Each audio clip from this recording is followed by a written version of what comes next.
Lo, by Charles Hoyfort, Part 1, Chapter 17K. I have come upon fragments of a case, which I reconstruct. Perhaps in the year 1910, and perhaps not in this year, a Hindu magician teleported a boy from somewhere in England, perhaps from Wimbledon, London, perhaps not.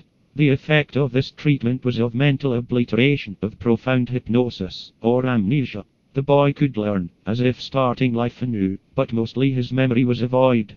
Later the magician was dying. He repented, and his problem was to restore the boy, perhaps not to his home, but to his native land. He could not tell of the occult transportation, but at first it seemed to him that nobody would believe a story of ordinary kidnapping. It would be a most improbable story.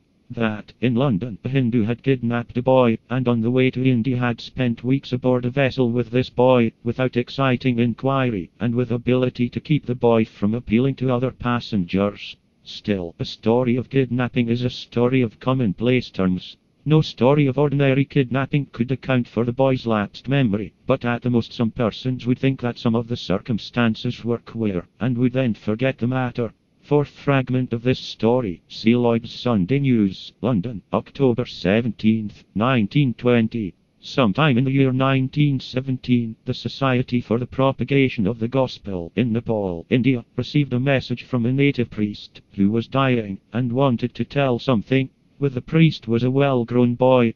The priest told that, about the year 1910, in a street in Wimbledon, South London, he had kidnapped this boy. Details of the voyage to India not given. The boy was taken to Gorakh and was given employment in a railway workshop. He could speak a little English, but had no recollection of ever having been in England.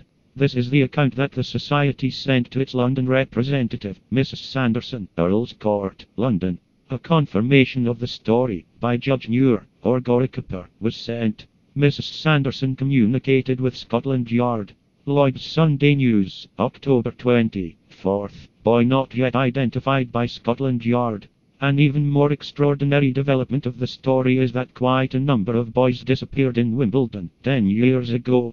It is said that the police had no way of tracing the boy, because, in Scotland Yard, all records of missing children were destroyed, after a few years. I have gone through the Wimbledon news, for the year 1910, without finding mention of any missing child.